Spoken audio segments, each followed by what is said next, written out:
क्या आपने कभी सोचा है कि वो लोग जो जोखिम उठाते हैं, जैसे माउंट एवरेस्ट पर चढ़ने वाले, गहरे समुद्र में गोता लगाने वाले या किसी खतरनाक सर्जरी में हाथ डालने वाले डॉक्टर, आखिर ऐसा क्यों करते हैं? क्या वो पागल हैं या फिर उनमें कुछ ऐसा है जो हम में नहीं? यही सवाल डॉक्टर रिचर्ड हैरिस की किताब द आर्ट ऑफ रिस्क के केंद्र में है। डॉक्टर हैरिस खुद एक एनेस्थेटिस्ट और टेक्निकल डाइविंग एक्सपर्ट हैं, जिन्होंने 2018 में थाईलैंड की एक गुफा में फंसे बच्चों को बचाने में अहम भूमिका निभाई थी।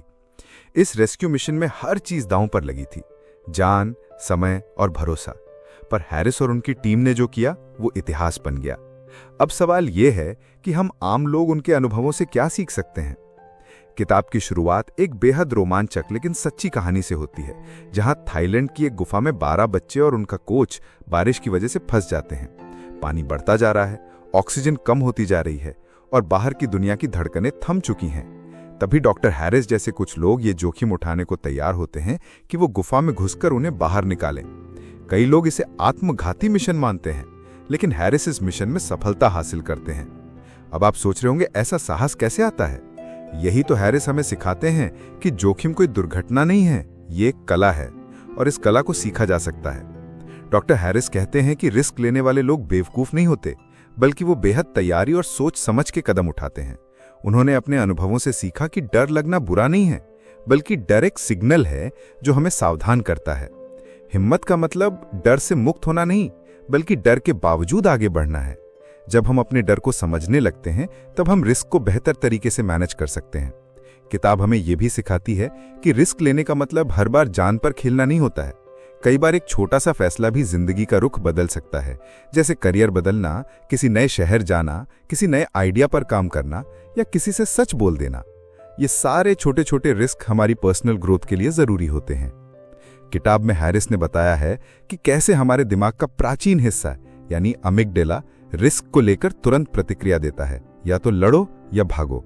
लेकिन आधुनिक इंसान होने के नाते हमारे पास एक क्षमता है कि हम उस डर को महसूस करें और फिर भी सोच समझकर कदम उठाएं। उन्होंने बताया कि कैसे प्रोफेशनल डाइविंग के दौरान उन्होंने हर बार अपने इमोशंस को कंट्रोल में रखा, अपना फोकस बनाए रखा और वर्स्ट केस सिनारियोस के लिए पहले से तैयार रहे। उन्होंने कहा कि आप कभी भी रिस्क को पूरी तरह एलिमिनेट नहीं कर सकते, लेकिन आप उसे समझकर बेहतर डिसीजंस ले सकते हैं। अब सोचिए, क्या हम भी अपने जीवन में उसी साहस के साथ फैसले नहीं ले सकते?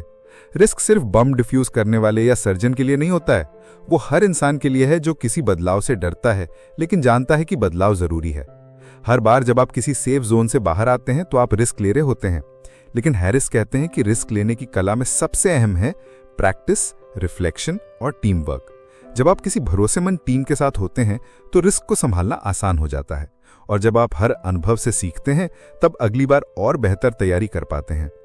एक बेहद दिलचस्प हिस्सा तब आता है जब डॉक्टर हैरिस बताते हैं कि हम कैसे अपनी सोच को लगातार शार्पन कर सकते हैं। माइंडसेट ऐसा होना चाहिए कि अगर सब कुछ उल्टा हो जाए तब भी मैं टूटूं नहीं। उन्होंने बताया कि कैसे एक इमरजेंसी में उनका पहला रिएक्शन पैनिक नहीं बल्कि ब्रीदिंग और अटेंशन पर होता है। यही वो सीख है जो हमें रोजमर्रा की लाइफ में भी चाहिए। जब कोई कठिनाई आए तो घबराने के बजाय शांत रहना और सोच समझकर एक्शन लेना ही असली रिस्क मैनेजमेंट है। अब जरा सोचिए, क्या आपके जीवन में ऐसा कोई फैसला है जिसे आप लेने से डरते हैं? क्या वो नया जॉब, कोई स्टार्टअप शुरू करना या किसी रिश्ते में ऑनेस्टी लाना हो सकता है? हैरिस आपको यही सिखाते हैं कि डर को महसूस करो, लेकिन उसे अपने फैसले पर हावी मत होने दो। रिस्क वही लोग ले सकते हैं जो अपनी मानसिक और भावनात्मक ताकत को पहचानते हैं, और ये ताकत हर इंसान में है, बस उसे जगाना होता है। आप जितना ज्यादा प्रिपरेशन और सेल्फ अवेयरनेस के साथ किसी काम में उतरते हैं, उतना ही ज्यादा कॉन्फिडेंस आता है और तब आप दूसरों से अलग बनते हैं। जैसे जैसे आप किताब के आगे बढ़ते हैं, आपको एहसास होता है कि हैरिस सिर्फ एक डॉक्टर या डाइवर नहीं है, वो बहुत ही संवेदनशील और समझदार इंसान है जो इंसानी व्यवहार, डर और साहस को गहराई से समझते हैं। उनकी बातें आपको इंस्पायर करती हैं कि आप भी एक ऐसा माइंडसेट बना सकते हैं जिसमें रिस्क एक एनिमी नहीं बल्कि अपॉर्चुनिटी बन जाए। उन्होंने बताया कि कैसे हर रिस्क एक कहानी है, एक चैलेंज, एक सस्पेंस, एक क्लाइमैक्स और अंत में एक जीत। अभी आप पर है कि आप अपनी कहानी कैसे लिखते हैं। तो दोस्तों, अगर आप भी अपने जीवन में कुछ बड़ा करना चाहते हैं, अगर आप भी अपने कंफर्ट जोन से बाहर निकलना चाहते हैं, तो द आर्ट ऑफ रिस्क आपके लिए एक मस्ट रीड किताब है। ये सिर्फ एक किताब नहीं बल्कि एक मेंटल टूल किट है जो आपको साहसी और समझदार दोनों बनाती है। और याद रखिए, रिस्क लेना कोई कमजोरी नहीं बल्कि सबसे बड़ी ताकत है जब वो समझदारी और जिम्मेदारी के साथ लिया जाए। अगर आपको ये कहानी और इस किताब से मिली सीख पसंद आई हो तो इस वीडियो को लाइक और शेयर जरूर करें। कमेंट में बताएं कि आपकी लाइफ का सबसे बड़ा रिस्क क्या रहा है। और हाँ, चैनल बुक बीम को सब्सक्राइब करना मत भूलिए, क्योंकि हम लाते हैं हर हफ्ते ऐसी ही शानदार किताबों की दमदार कहानियां जो आपके सोचने और जीने का तरीका बदल सकती हैं।